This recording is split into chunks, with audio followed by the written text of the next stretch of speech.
Sifu, um jogo que ficou bem conhecido pelos brasileiros, tanto pelas inúmeras piadas merda que fizeram por causa do nome. Finalmente, Sifu Demo, que é a demo de gameplay do game Sifu, meu pau no seu cu, quanto pelo seu combate e foco em ação, e provavelmente vem do sucesso mundial alcançado pelo estúdio francês Slowcat. Com o lançamento de Sifu, a desenvolvedora e publisher, que eu acredito que são da China, chamada de Kai Studio, decidiram lançar uma cópia descarada intitulada The Breakup Arena, bem genuíno, e traduzindo significa, ou como eu carinhosamente apelidei, o Sifu da Shopee.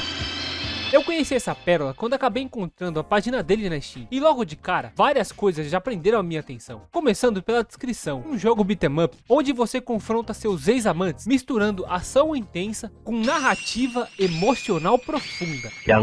Eu quero que você se lembre dessa parte. Explore as complexidades dos relacionamentos e descubra a paz interior por meio de uma jogabilidade única. Imagino que pela descrição você tenha notado que tem uma certa semelhança com Scott Pilgrim, com o aspecto de enfrentar os ex-amantes. Fora isso, tinham as análises, a maioria em chinês, tipo essa do usuário falando que era o melhor jogo da vida dele e que permitiu refletir sobre as dores de um coração partido. Ou essa aqui que o cara só dizia que apenas gostaria de uma mulher com corte de cabelo para poder jantar. Legal, amigão, mas o que isso tem a ver com o jogo, seu filho da puta? Não fiquei vendo todas elas, mas surpreendentemente, quase todas eram positivas. Isso só serviu para atiçar ainda mais a minha curiosidade em relação ao jogo. Então, eu decidi pôr isso à prova, desembolsando uma bagatela de R$ 6,99 para comprar esse jogo e fazer esse vídeo que você tá vendo agora. Já vou pedindo para você deixar o like, se inscrever, ativar o sininho e hypar o vídeo para fazer valer a pena tudo que eu passei na minha penosa e amargurante jornada. Tudo começava com a tela preta e diversas perguntas filosóficas sobre amor, relacionamentos e términos, que finalizava com a pergunta: você já sentiu vontade de bater neles? Que era seguida por um monólogo do protagonista chamado de Luke, em que ele ficava falando sobre questões amorosas e que quase não dava pra ler porque o texto ficava pouco tempo na tela. No final dessa reflexão, ele decidia embarcar em uma jornada em busca da verdade ilusória da essência do amor, que pra mim não faz sentido. A verdade nada mais é do que um fato, algo que condiz com a realidade. Já algo ilusório é praticamente o oposto. Então, se o próprio protagonista sabe que a verdade é ilusória, logo uma verdade falsa, qual é o intuito dessa busca para início de conversa? Deixando essa idiotice de monólogo de lado, tinha uma tela para escolher a fase do ou da amante que ele ia enfrentar. Sim, o protagonista é bi, que para você que é leigo e não entende, é a abreviação de bi, cada fase sendo um capítulo do jogo. Aqui tá aparecendo 3 desbloqueados, pois eu acabei perdendo a gravação das primeiras impressões do jogo. De qualquer maneira, a primeira fase era a fase da Ofélia, iniciando assim o... Como qualquer jogo do gênero beat'em up, o esquema é derrotar os inimigos de uma área para poder avançar e enfrentar mais inimigos, que nessa fase ia desde vilão descartado de Jojo até uma versão do Jin Kazama com câncer terminal. Para enfrentar os oponentes, o Luke tem um combo básico de soco e um de chute, podendo defender, correr, dar voadora, socar ou chutar inimigos caídos, também podendo correr e já emendar num socão ou numa joelhada. Essa primeira fase é bem curta e tranquila, claramente para se familiarizar com o combate. No final dela, o Luke encontrava a Ofélia, que implorava para ele parar de bater nos passantes. Ou seja, todo mundo que o Luke bateu no caminho para cá não passavam de simples pessoas aleatórias que estavam pela região. O Luke respondia dizendo que tinha os motivos dele para fazer aquilo, o mesmo motivo pelo qual ele queria terminar com ela, que era o cabelo. Até ela ficava meio desacreditada. Isso gerava uma discussão que terminava em porrada. Com isso, começava a primeira batalha de chefe. Eu nem chamaria isso de batalha direito, porque Ofélia mal teve chance de reagir. Com poucos chutes giratórios, ela tinha sido derrotada. E sem mais nem menos, já ia direto pro... Essa segunda fase eu achei até visualmente mais agradável, embora o gráfico do jogo não seja lá muito bom, e eu achar que não combina um personagem no estilo Fortnite em cenários com até que um certo nível de realismo. Nessa fase o número de inimigos era um pouco maior e alguns deles possuíam armas de fogo. Ainda bem que dá pra conseguir itens especiais que dropam de caixas ou barris e chamas, podendo ir de facas até mesmo uma pistola, e eu vou deixar pra ir falando deles durante o vídeo. Mesmo com um número maior de inimigos e a fase sendo levemente mais longa, foi fácil chegar ao fim, onde o Luke encontrava o Dino. Ele perguntava por que o Luke não o apresentou para os seus amigos. Aí eu te pergunto, todo mundo que cruzou o caminho do Luke até o momento tomou uma surra, então o que te faz pensar que eles são amigos dele?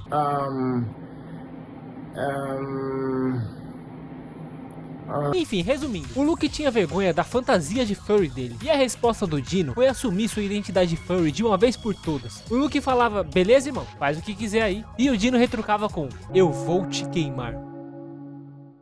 Aqui eu vou dar um ponto muito positivo pro jogo, por me deixar sair na porrada franca com o furry, ao ponto de jogar ele pra fora da tela. Foi muito fácil e prazeroso, o que me levava pro...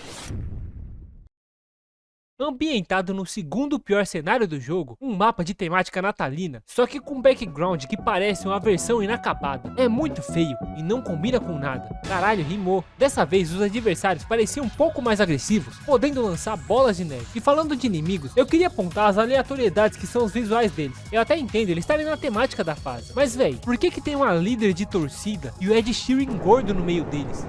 Mas nada que um taco de beisebol não resolvesse. O bastão consegue acertar vários alvos ao mesmo tempo, derrubando eles e dando um bom dano. Só que eu gostei mesmo dele por causa da animação travada e esse efeito sonoro tosco. Os efeitos sonoros do jogo são até que ok, bem genéricos, mas dá pro gasto. Depois de avançar tudo enquanto eu tinha que escutar um loop de música natalina extremamente irritante, chegava a hora de confrontar o Santa, uma referência ao Papai Noel, ou Santa Claus em inglês. E eu vou te poupar desse diálogo merda. Resumidamente, eles brigam porque o Santa gastou o dinheiro do Luke, mais especificamente 99.999, nessa roupa dele. Lamentavelmente, você não vai poder me ver sofrendo nesse chefe, porque como eu disse anteriormente, eu perdi as gravações iniciais e quando eu consegui gravar, eu tinha chegado na batalha portando bastão de beisebol, que me possibilitou tirar uma boa porcentagem de vida dele logo de início. Era só manter distância e focar em derrubar os outros oponentes para poder sentar a porrada no Santa. Com ele fora do caminho, restou somente alguns inimigos para serem finalizados. Consegui, caralho! Esse capítulo se passava em uma balada sem música, em que a única coisa que tinha era um efeito sonoro de pessoas falando. Nessa parte, as coisas começavam a complicar, pois eu tinha que enfrentar o John Wick mascarado. Brincadeiras à parte, aqui eu fui apresentado aos inimigos de bazuca. Se pelo menos o jogo oferecesse mais itens de cura. Mano, eu estou sendo estúpido. Eles eram um pé no saco de lidar, por ficarem spamando bazucadas. Juntando isso com os inimigos que grudavam no Luke, vários deles atacando ao mesmo tempo, me fazia perder muita vida à toa, pela falta de equilíbrio do jogo. Eu até tinha conseguido chegar no chefe na minha primeira tentativa, quando o Luke descobria que a Jasmine estava namorando outra pessoa, pois ele não falava com ela há mais de uma semana. Não bastando esse absurdo, o Luke ainda ficava indignado, sendo que ele mesmo tem vários outros namoros. O cara agia como se só ele tivesse o poder de terminar um relacionamento. Como se a situação toda já não fosse bizarra, o namorado atual da Jasmine se chamava Elon. Elon Musk, uma vez disse. O cara era rico, e se já não fosse óbvio o suficiente, ainda tinha um diálogo do Luke falando pra eles aproveitarem a lua de mel em Marte, em que o Elon respondia: ei cara, acredite ou não, uma lua de mel em Marte logo será possível. É pra ser o Elon Musk mesmo. Nesse duelo duplo, não demorou muito pra juntar uma multidão pra sovar o Luke de porrada até perder, tendo que voltar do início. Pois é, quando você perde, você volta do começo. Eu fui tentando fazer uso dos upgrades, como a poção verde, que apesar da aparência, não é um item de cura. E só a título de curiosidade, a cura do jogo é um cacho de bananas. O protagonista é semi-viado e se cura pegando em bananas. A poção permitiu o Luke dar um chute giratório broxado, que tá mais para um passo de balé, mas que era bem inútil contra um grupo de inimigos, porque o Luke podia tomar dano no meio do golpe dele, anulando o ataque e deixando ele de guarda aberta para ser linchado. A faca eu quase não usava, porque ela só servia para ser arremessada uma única vez. Já a poção roxa teve mais utilidade. Com ela, o Luke dava um soco no chão que causava abalos sísmicos e derrubava uma ordem inteira. Mesmo com isso, eu acabei perdendo várias vezes, até pensar na estratégia definitiva, que se resumia a rezar que o jogo dropasse uma pistola, deixando ela pro final. Aí, antes de dar início ao confronto, era só voltar pra pegar a arma e usá-la neles. Pai vai fazer estrago, porra! Vamos, pula! Foda-se Elon Musk, eu te levo pra Marte, toma, toma. Morrer, miserável. Caralho, mano, essa arma é muito quebrada, velho. Vamos pra cima. Yes! Apelei mesmo, foda.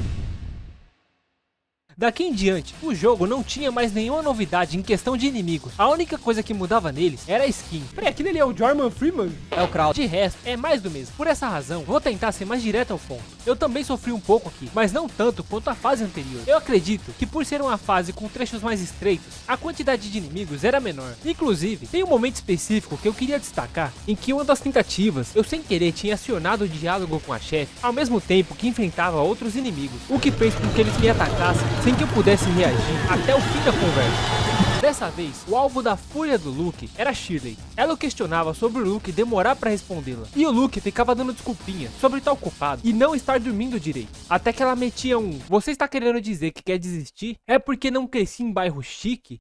Do nada! Conforme o papo ia desenrolando, ela perguntava o que mantinha o Luke acordado à noite. No final das contas, era só por causa da maquiagem dela. O Luke acabou com a autoestima da Shirley a troco de nada, porque pra ele a maquiagem dela era assustadora e parecia algo de um filme de terror. Eu já falei que eu odeio o Luke. Novamente, essa conversa acabava gerando uma briga, que não foi tão difícil. Uma vez ou outra, a Shirley arremessava facas ou tentava atacar de perto. O problema mesmo eram os inimigos de bazuca, que não me deixavam em paz. Até que depois de algumas tentativas, eu passei usando o bom e velho bastão de beisebol e joelhada na fuça. Ao contrário do que você deve estar pensando, essa fase tem temática egípcia, ao invés de ser um templo budista. E mano, eu fiquei preso nela por 50 minutos. Os inimigos apareciam dos dois lados e faziam combos que não tinha como defender ou desviar. E sempre que me derrubavam, eu já levantava tomando uma surra. Isso quando meus golpes não atravessavam os inimigos, ou quando eles ficavam dentro da minha hitbox, onde os ataques deles me acertavam, mas os meus não acertavam eles. O uso do machado giratório foi o que me deu uma chance de progredir. O problema desses itens é que só dava pra usar eles um determinado número de vezes, mas não existia nenhum indicativo de durabilidade para mostrar quantas vezes ainda poderia ser usado. Outro problema também é que os upgrades acabam por substituir o combo de soco do Luke. Depois de 18 minutos, eu fui capaz de chegar pela primeira vez no desfecho da fase, onde o Luke dava de cara com um Saitama de Taubaté, chamado de Bold. Os dois acabavam tendo um papo sobre o Luke ser meio sombrio, e o Bold até tentava oferecer ajuda, que obviamente o Luke recusava por ser um bosta. A conversa, como todas as outras, terminava em briga, ou melhor dizendo, terminava com o Luke tomando uma sova de porrada por 24 segundos quase ininterruptos. Seguido disso, foram inúmeras tentativas falhas que me levavam novamente pro início de tudo, e só teve um fim quando eu tinha dropado 2 pistolas em seguida logo no começo. Com muita paciência e chutes na cara de qualquer ser humano que houvesse em meu caminho, deu pra fazer a limpa no cenário. Restava apenas voltar pra pegar a pistola. Chegava a hora do embate épico. De um lado, o poder da ira de Buda, e do outro, o poder de uma arma de fogo. A pistola é o item mais quebrado. Depois de tudo que ele passou, o Luke havia ido parar o paraíso, que no caso é só um cenário de nuvens, que ainda assim tem aqueles barris e caixas. Dentre todas as fases, essa foi a pior, tanto no quesito visual quanto na fase em si. Tirando os problemas que eu já citei, as nuvens passavam na frente da tela, impedindo a minha visão do que estava acontecendo. Também teve um problema que já estava presente desde antes, mas aqui se agravava muito, onde o Luke, ao tomar um dano, ficava travado por alguns segundos. Eu fiquei preso nessa fase por mais de 1 hora. Tava mais pra um inferno disfarçado de paraíso de tão difícil que foi passar dessa parte. Sai, seu gordo do cara! E ao fim dela, estava ao aguardo do Luke, a Athena. Eu não sei porque que deram o nome da deusa Athena pra um anjo, mas tudo bem. E o Luke já chegava falando que queria terminar. Tudo por ela ser perfeita demais. Luke, vai tomar no teu cu. A esse ponto, eu já tava psicologicamente abalado de tanta agonia que esse jogo me gerou. Eu tive que passar na raça, porque nessa fase não dropava em nenhum momento a pistola. Olha que legal, eu fiquei preso! Nossa, mano, muito legal, 10 de 10, jogo emocionante realmente, as reviews estavam certas, esse jogo é profundo, tão profundo quanto a piroca que eu queria enfiar no cu do desenvolvedor desse jogo. Não sei de onde eu tirei forças pra seguir em frente, tentando de novo, até triunfar diante de todas as adversidades.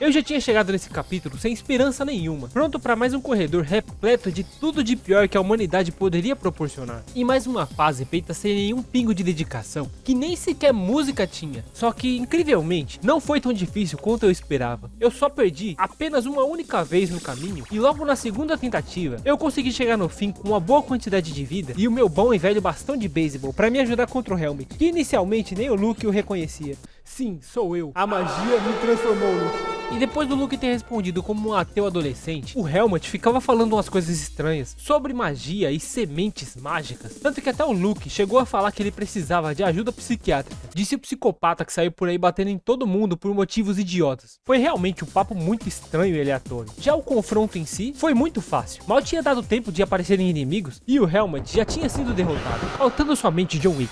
Agora sou eu e John Wick, vem John Wick, vem John Wick, vem Why so serious?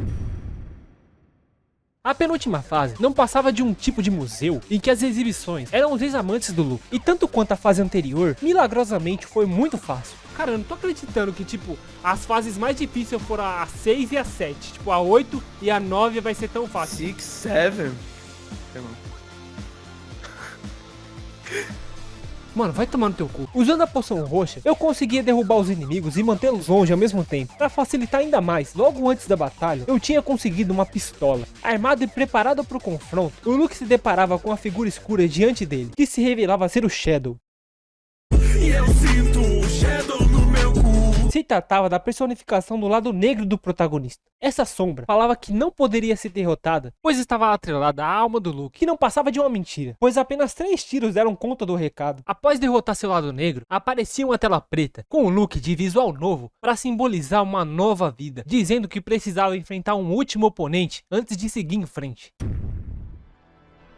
A última fase era um embate entre o New Luke versus o seu passado, com o antigo Luke tentando evitar a briga, mas não tinha jeito. O New Luke precisava descer o cacete no seu eu passado, porque no olhar dele, ele estaria se desculpando com todos os ex dele. Não demorou muito para que eu entendesse que a melhor tática era ficar defendendo o tempo todo, até ter uma pequena brecha para contra-atacar. Pelo menos aqui a defesa funcionava, mas era só ter calma e paciência, e eventualmente eu acabei ganhando. Consegui! Consegui, caralho! Consegui! Vamos ver o final, vamos ver o final.